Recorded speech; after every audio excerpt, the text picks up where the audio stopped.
પૂરતી માહિતી બાદ હવે સમય છે વિચારણા કરીને એક એવા નાટકનો. નાટકનો વિષય છે શિક્ષિત અને અશિક્ષિત યુવાન, કે મનુષ્યના જીવનમાં વિચારોમાં કેટલો ફેરફાર લાવી શકે છે. તેના માટે હું અનુશાસન અને પ્રવાસ કમિટીને વિનંતી કરું છું કે સ્ટેજ પર આવે.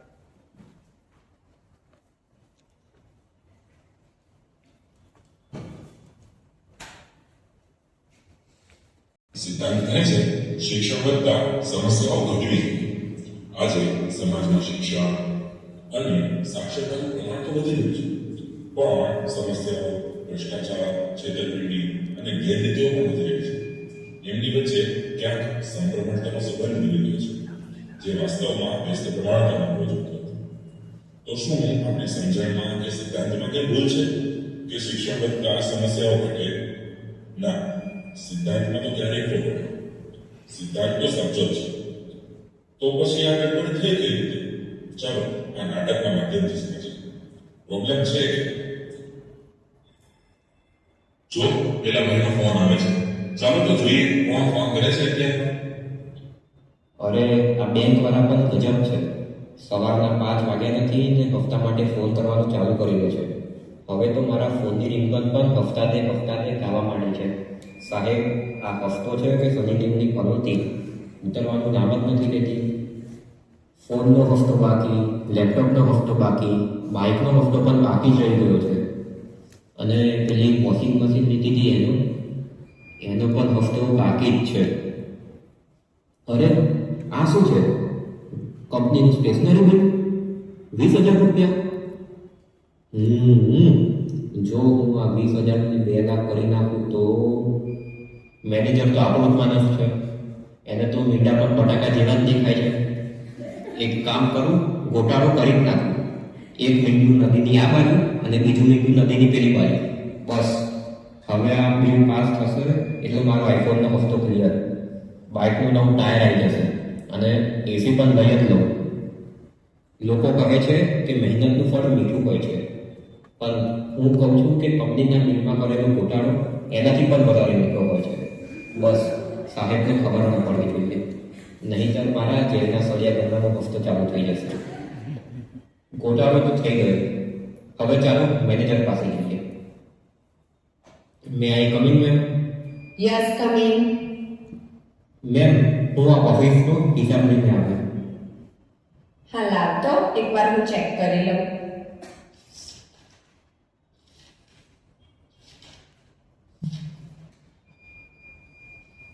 એક મિનિટ, મને તો આમાં કંઈક ભૂલ દેખાય છે.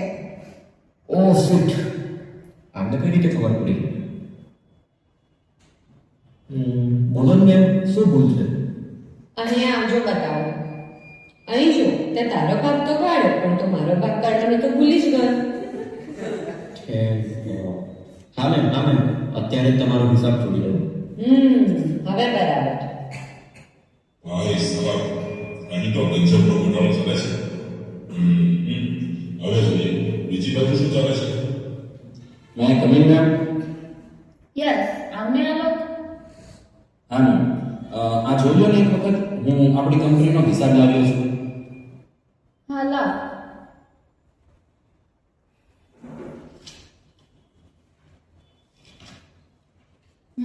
બરાબર છે. હા તો મેમ, આ હિસાબ આપણા અકાઉન્ટન્ટ પાસે અપડેટ કરાવી દો. હા, હું ખુશ થઈ તારા કામથી. તારું કામ એકદમ પ્રામાણિક છે. ધન્યવાદ મેમ. પણ એક મિનિટ, તમને પણ મારા જે પ્રશ્ન થયો ને, આજકાલ આટલો બધો શિષ્ટ સમાજ ક્યાં જોવા જ મળે છે? મિત્રો, એ જ સમજવું છે. ક્યારેક આખો શિષ્ટ અથવા આખો ખરાબ સમાજ હોતો જ નથી. આપણે ભવિષ્યમાં ક્યાંક મેનેજર કે એમ્પ્લોયની ભૂમિકા ભજવશું. જો આપણે આપણું દાયિત્વ સારી રીતે નિભાવશું તો સમાજ પણ 100% સારો બનશે જ. જો પાછી પેલા ભાઈની રીંગ વાગી, ચાલો તો જોઈએ. હેલો, હા કોણ? હફતા? ફોનનો હફતો, લેપટોપનો હફતો, બાઇક લીધી તેનો હફતો, કઈ રીતનું કરીશું? હા, દર વખતની જેમ ગોટાળો કર્યો.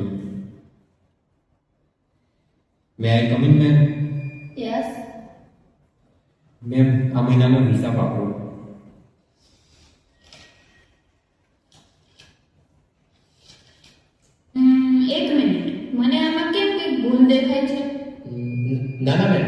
કઈ ભૂલ નથી. દેવાંગ, મેં તો તને પ્રામાણિક સમજ્યો હતો, પણ મને તારી નિયતમાં કંઈક ખોટ દેખાય છે. ના મેમ, એકચ્યુઅલીમાં હું છે ને તે ફસાઈ ગયો છું. આ બધું હફતો ને બધું કઈ રીતના મેનેજ કરવાનું, એટલે જે પણ હોય, પણ પ્રામાણિકતા ક્યારેય ના છોડવી જોઈએ. હા મેમ, હવે હું ધ્યાન રાખીશ. હવે કોઈ દિવસ આવું નહીં થાય. મેં કમિંગ મેમ. હા આવ. હિસાબ લાગ્યો? હા મેમ, આ લ્યો, જોઈ જુઓ એકવાર.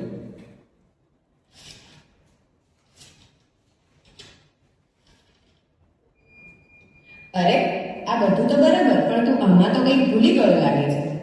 શું? આપણો હિસાબ. કયો હિસાબ મેમ? અરે પેલો હિસાબ ટેબલ નીચે. ટેબલ નીચેનો હિસાબ? આ શું વાત કરો છો? માફ કરજો મેમ, મારાથી આ નહીં થાય. આપણા બોસ વર્ષોથી યુએસમાં છે. આપણા ભરોસે કંપની છોડીને ગયા છે. હું ક્યારેય આવું અપ્રામાણિક વર્તન નહીં કરી શકું. અરે એમાં શું વળી, અત્યારે ભણેલા ગણેલા બધા કરતા જ હોય છે ને. ના મેમ, આવું કરનારને કોઈ શિક્ષિત કઈ રીતે કહી શકે? ભણેલા ગણેલા કઈ રીતે કહી શકે? તેઓ માત્ર આજની ગોખણપટ્ટીવાળી શિક્ષણ વ્યવસ્થામાંથી પાસ થયેલા ગ્રેજ્યુએટ્સ છે. તેમને શિક્ષિત કહેવા કોઈ પણ રીતે યોગ્ય નથી. સાચી વાત છે આ લોકો તારે. મારે પણ આવું નતું કરવું જોઈએ. મિત્રો, સિદ્ધાંત તો સાચો જ હતો. શિક્ષણ જેમ વધે તેમ સમાજની સમસ્યાઓ ઘટે, પરંતુ આજે સમાજમાં શિક્ષણ વધ્યું. આજે સમાજમાં માત્ર કાગળોની ડિગ્રી વેચે છે. એ કાગળોની ડિગ્રીને શિક્ષણ કઈ રીતે કહેવું? કોઈક મહાન માણસે કહ્યું છે, જે વાંચતો નથી અને જેને વાંચતા નથી આવડતું ને, આ બંને સરખા જ છે. એમ જેને શિક્ષણ નથી મેળવ્યું અને જેને શિક્ષણ મેળવ્યા બાદ તેને આચરણમાં નથી મૂક્યું ને, એ બંને પણ સરખા જ છે.